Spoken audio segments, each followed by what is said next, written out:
रांजणी येथे संत शिरोमणी सावता महाराजांची पुण्यतिथी उत्साहात साजरी। कळंब तालुक्यातील रांजणी येथे संत शिरोमणी सावता महाराजांची पुण्यतिथी भक्तिमय वातावरणात मोठ्या उत्साहात साजरी करण्यात आली। दिनांक 11 ऑगस्ट 2026 रोजी रांजणी येथील हनुमान मंदिरात संत शिरोमणी सावता महाराजांच्या पुण्यतिथीनिमित्त विविध धार्मिक कार्यक्रमांचे आयोजन करण्यात आले होते।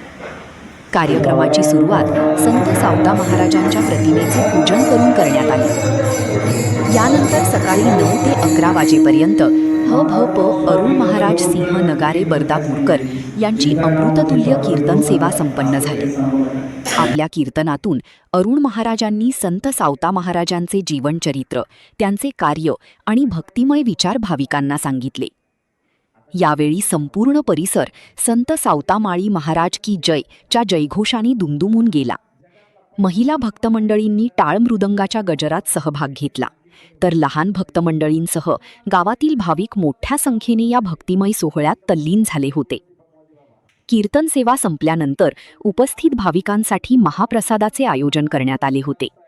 हा संपूर्ण कार्यक्रम यशस्वी करण्यासाठी आयोजक व ग्रामस्थांनी मोठ्या उत्साहाने परिश्रम घेतले।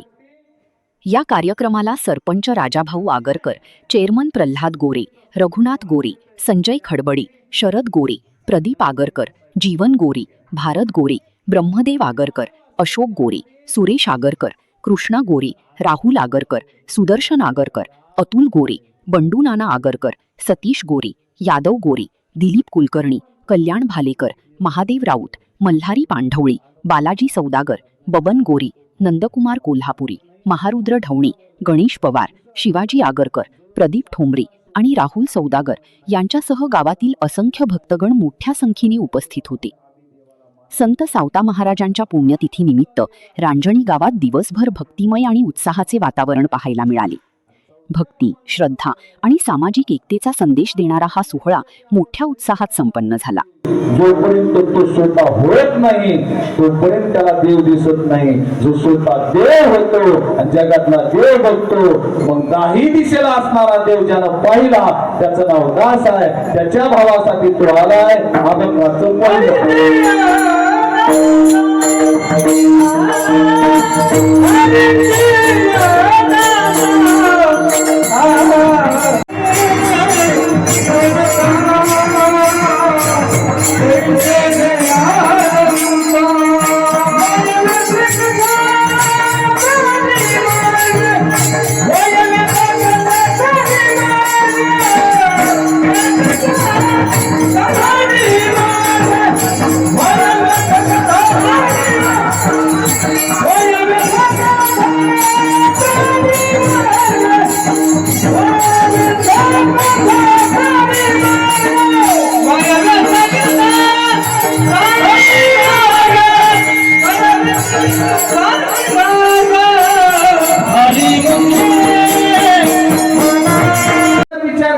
चला जगाकडे जाण्यापेक्षा भारतातला तर विचार केला तर भारतामध्ये 75% फक्त माळी समाज आहे।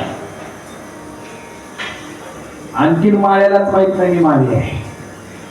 ही शोकांतिका आहे। याचं कारण आहे तुमच्या माझ्यामध्ये आदान प्रदान होत नाही। जोपर्यंत आदान प्रदान होत नाही ना, तो आमच्यात एकच चाललंय काय, तू बडा का मैं बडा, दोनों में सबसे बड़ा कोण है।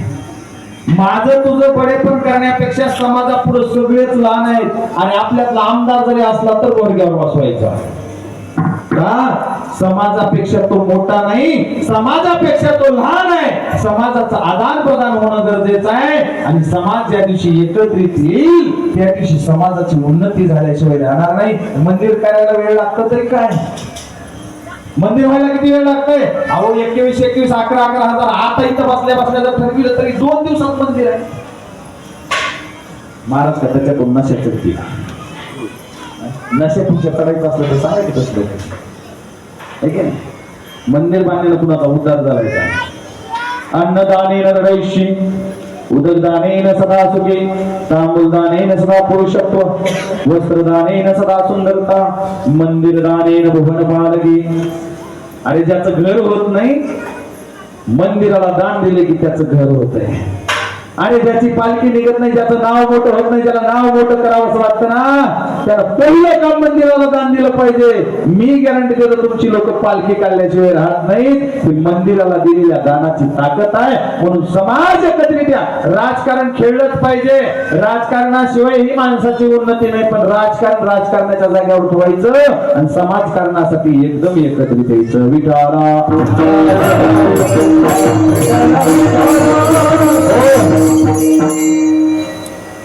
अरे प्रत्येक संताचा रथ तुम्ही पाहिला असेल.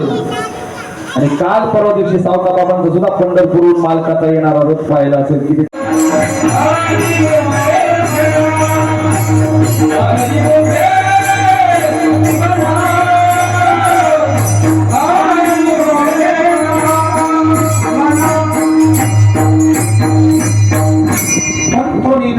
तैसे ज्ञानंता वाया व्यर्थ कथा सांगे मागो. एक कार्य आपला जीव शिव सम वाया तू दुर्गमान घाली म्हण. कीर्तनात बसलात ना तर कीर्तनात काय करायचं. मंदिर बांधता का म्हणलं तर मला विचार करून सांग का. तुझं आहे तुझं पासी परी तू जागा चुकलासी जोपर्यंत